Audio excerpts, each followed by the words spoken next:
moving on to our second question. So Jamisha and I, in our roles as teachers slash entrepreneurs, which are entrepreneurs, I just realized that's a thing, didn't know. We are kind of in the middle,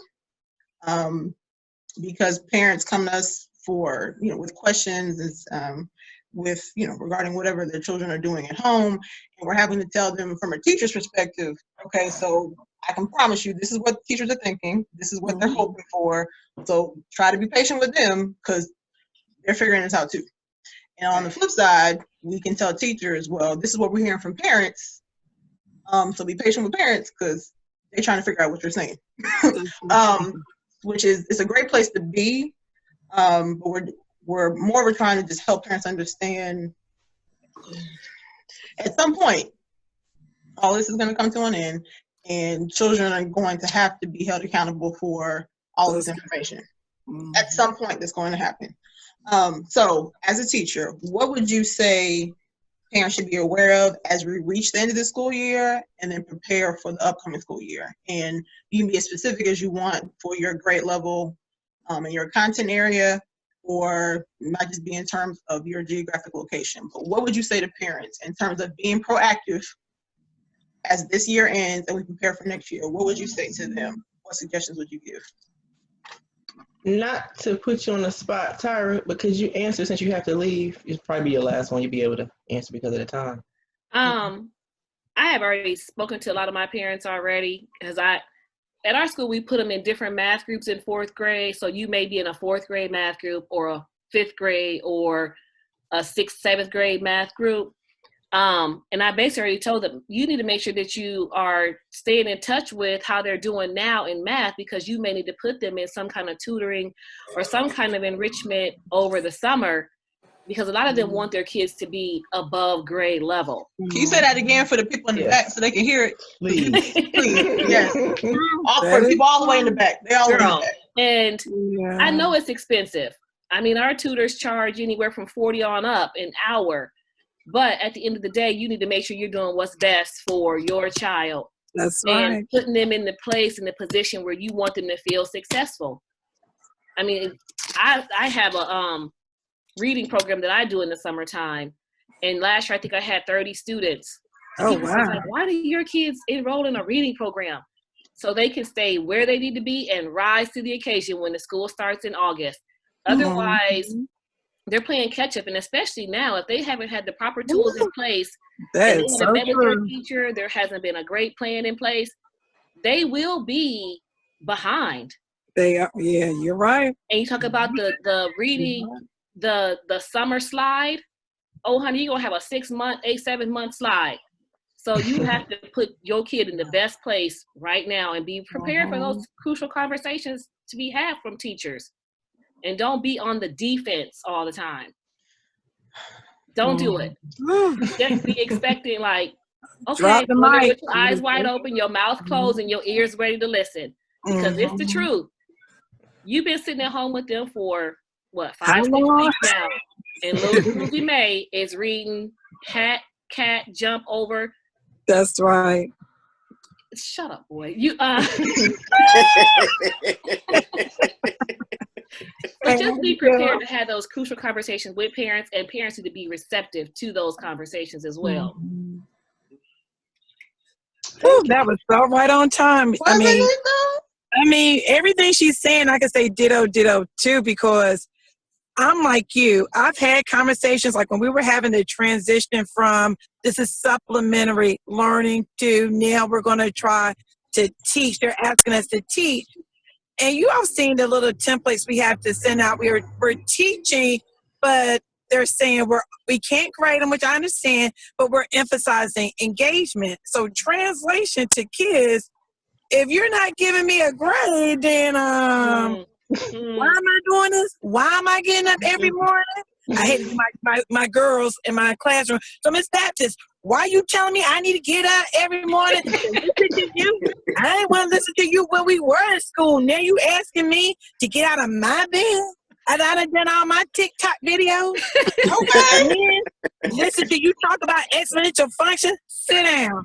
I don't want to hear that. I'm glad I got a C in your class right now. I got a B, I got an A. So it's no, to me, it's no incentive. And my big thing for my students is, look at here.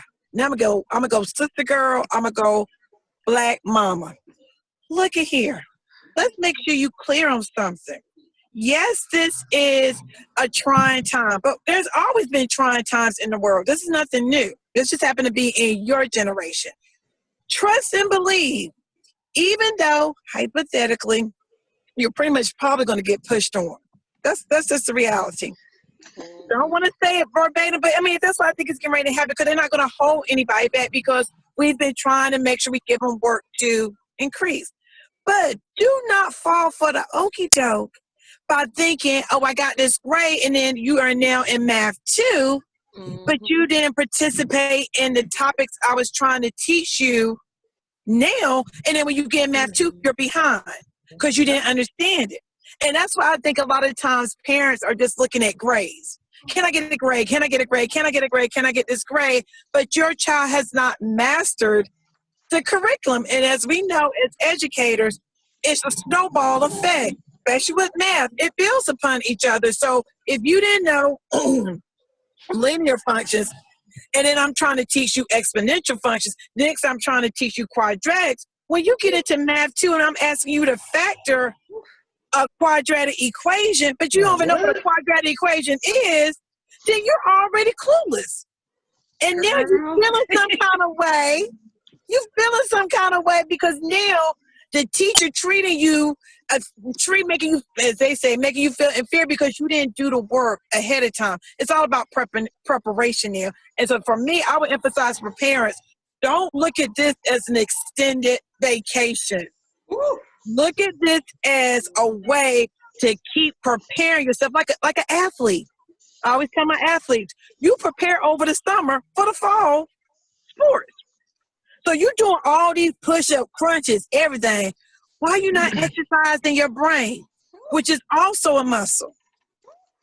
You know what I'm saying? So to me, that it just perplexed me that, parents are like, well, they give me out this work, but I'm not holding my child accountable for getting up to do it. Who the parent? Who the one paying the bills? How you gonna still be in bed at 12 o'clock? And like I said, I'm just talking for parents, if you have access to these resources. If your child got a cell phone that's more expensive than mine, and you're not even asking them, requiring them to get up and at least listen to what's going on, then I got to fault with you too, because you're not helping me as an educator. And as we got to emphasize to parents, it is like a triangle effect. It's me as a teacher, you as a student, the student, and the parent. When one of those legs are missing, that triangle is not going to be able to stand. So all the components are not there. So I think if parents get in the mindset of, this has been a golden opportunity to increase your GPA, for you to get more help if needed, because teachers, like Ms. Brown said in Indiana, we want to help you.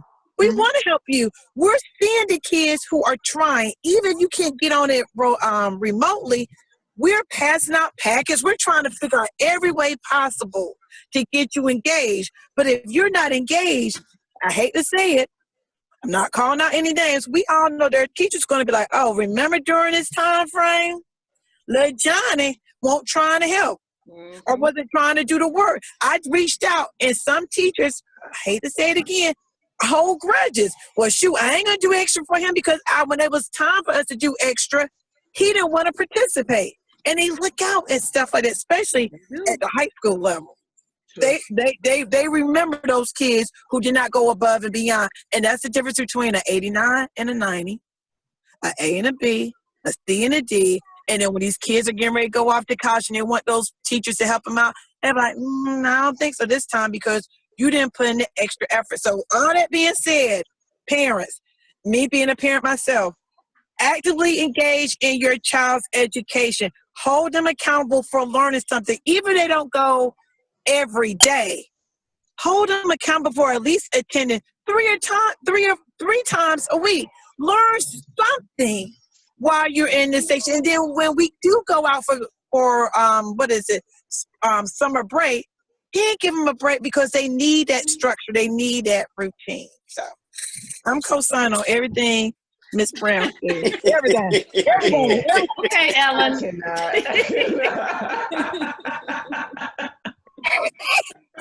I'm just gonna hold that up periodically because I feel like it's happening to say what Ms. McCarty Wilson or Miss Bay, do you have anything to say on that that same point?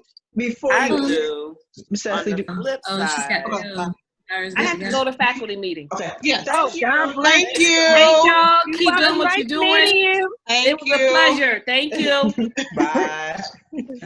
Before you do answer, the next question kind of goes along with it too. So if you want to just focus on them both, but what can parents or what can students be aware of as well as we're moving to the end of the school year? So you can think about parents and students, and as we move into the school year, preparing for the summer and for the upcoming school year as well.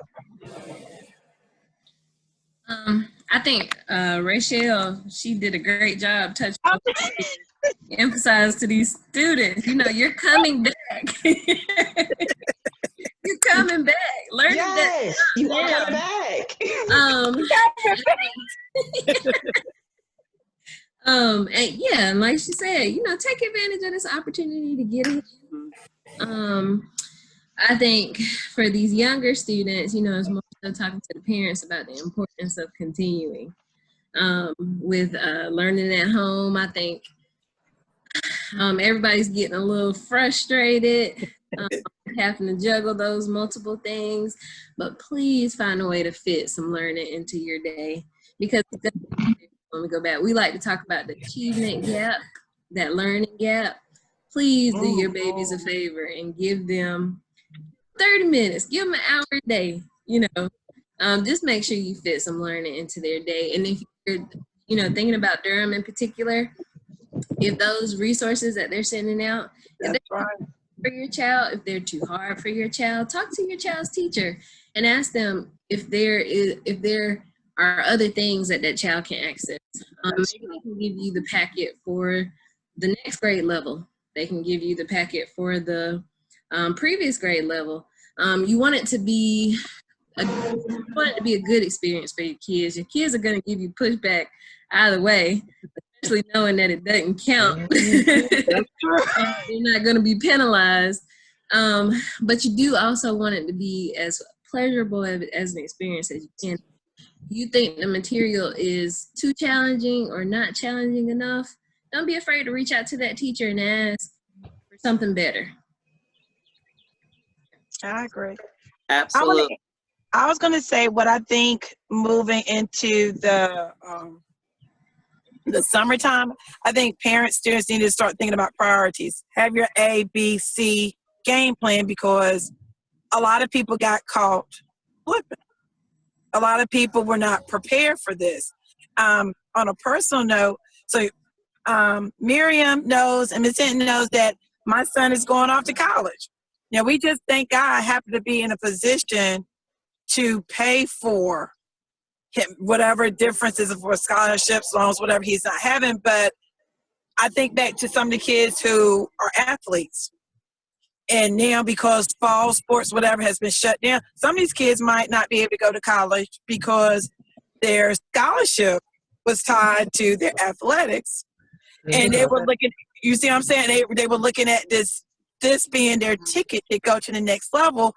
And now because of universities might have a shortfall of money, they can't offer it. And if we be honest, let's look at some of our HBCUs where some of these kids were going, where they're already with a limited budget. They might not be able to give everybody those scholarships as they had planned, because everybody who was planning on going to those universities might not go because kids are coming from various states.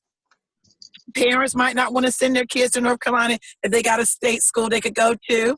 So it's just, as my grandma used to say, be ye also prepared for anything. Make sure your grades are right. And you know what, even which was something else that made me go, wow, this whole COVID-19 grading system. Think about the kids who were like, well, I'll just get my grades up this semester. Mm-hmm. And now this semester is not coming because they based it off of last semester. So just have your stuff in together so that You don't have to be playing catch up. That's why I think, kids, parents need to do is think about how are we lining up? How are we making sure we're always ready for regardless of whatever situation is thrown at us? Secondly, priorities. Stimulus checks are coming out. I haven't received mine, but I heard they out there. I heard they out there, but I haven't received mine. So I would say to parents and students, before you get that new cell phone, before you get those new Jordans, how about invest in a computer? Where's your board, Mariama? Amen. Okay. Invest in tutoring. That's right. Invest in things that help you be more competitive. Because thank you for the amen quarter. Because of the fact, I think because there's no real vaccine available, how many people are really going to send their kids to school? Exactly. How can we practice distant learning in our small classroom? Social distancing. My classroom I'm blessed at Hillside to have very small classes, less than 20. Thank you, Dr. Logan. Thank you, Dr. Logan. Yeah. But I know everybody's not like that. No. So if you have a class of 30, you can't put all those kids in 6 feet apart. No. So because of what we're seeing, we can almost foretell the future. This remote learning might be here for a hot second. So you need to be prepared for being able to learn online. So if the district cannot provide you with the technology, have it yourself. Mm-hmm. Have it yourself. Invest in internet. Invest in internet. Invest in things that can help you be, the key word again is competitive, because unfortunately,